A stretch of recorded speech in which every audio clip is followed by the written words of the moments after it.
चलिए आज हम करेंगे कैश बुक का डबल कॉलम। देखिए जरा पेन कौन सा, ये चल रहा है डबल कॉलम कैश बुक।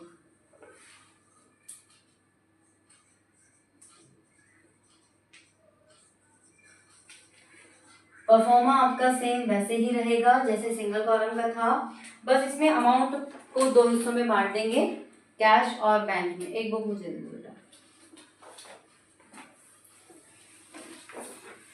चलो तो इधर आपका रहेगा डेट, चल जाए भाई पेन, देन पर्टिकुलर,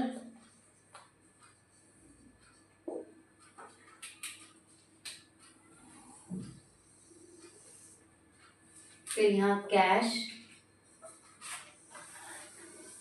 फिर यहाँ बैंक, दो कॉलम। ये पूरा अब आपका डेबिट साइड हो गया। देन अगेन आपका डेट, मैंने इसमें लेजर फॉलियो नहीं बनाया, ठीक है, छोटे होने की वजह से इसमें कुछ लिखते तो है भी नहीं। फिर पर्टिकुलर, इसमें तो लिखते हैं ना, हाँ यहाँ पे लेजर फॉलियो छोटा सा यही बन जाएगा, ठीक है। इधर आपका कैश और फिर आपका बैंक। देखना पूरा व्यू आ रहा है, आ रहा है ना, ठीक है। तो अब हम क्वेश्चन शुरू कर रहे हैं। टू कॉलम कैश बुक का क्वेश्चन नंबर 6 करा रही हूँ मैं आप लोगों को। Prepare two column cash book of Vimal Lucknow from the following transaction. सबसे पहले है 2022 जून 1, ठीक है। तो यहाँ पे कैश बैलेंस दिया हुआ है 5,000 का और बैंक बैलेंस दिया हुआ है 17,500 का। तो आप यहाँ पे लिखेंगे टू बैलेंस बीडी, ठीक है। कैश में आप ले देंगे 5,000 और बैंक में आप लिख देंगे 17,500। अब यहाँ से ध्यान रखना है, जो एंट्री कैश में है वो कैश में जाएगी, जो बैंक में है वो बैंक में जाएगी। बात समझ में आ गई।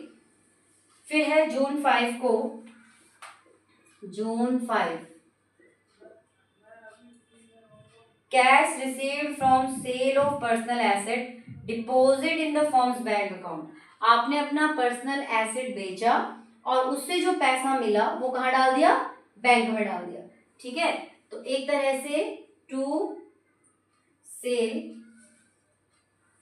ठीक है, टू सेल, और पैसा कहाँ चला जाएगा, सीधा बैंक में। 5,000 रुपये चले जाएगा आपका बैंक में, क्योंकि इसमें कैश में कोई एंट्री नहीं हुई है, ठीक है। उसके बाद है आपका June 6 cheque received as advance against sale paid into bank.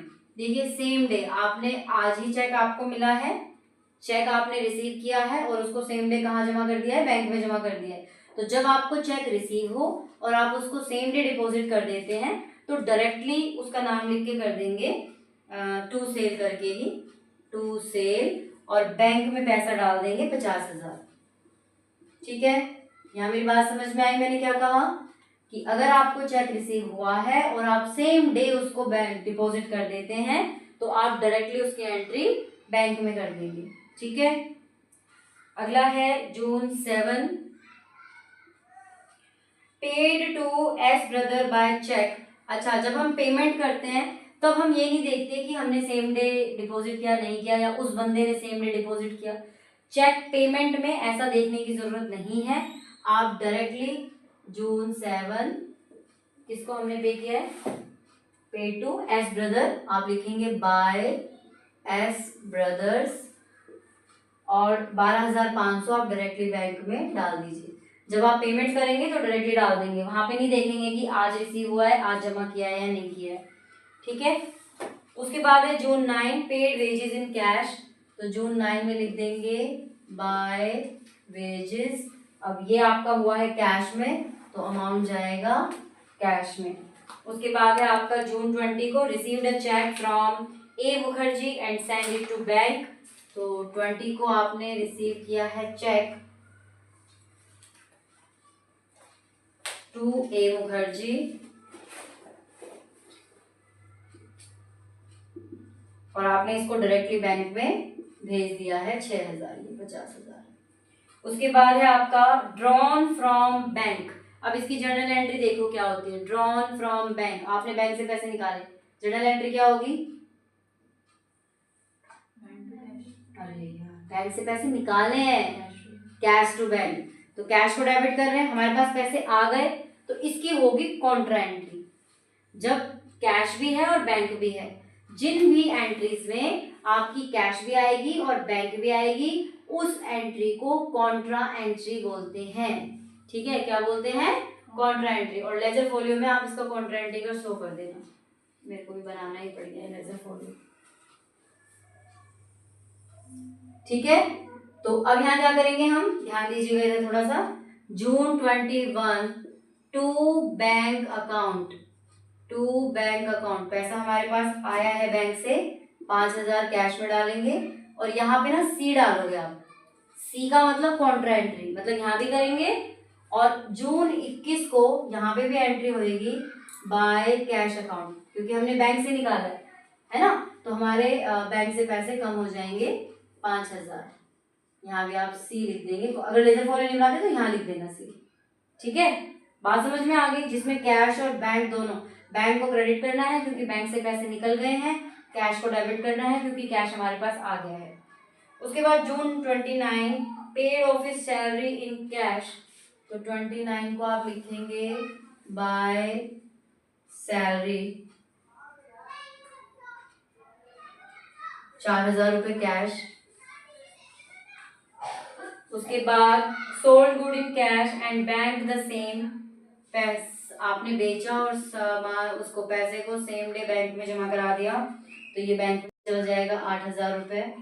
उसके बाद है आपका पेड रेंट बाय चेक, हम चेक से रेंट का पेमेंट कर रहे हैं 30, तो यहाँ लिख देंगे बाय रेंट, और 1,000 रुपये हमारा बैंक में चला जाएगा।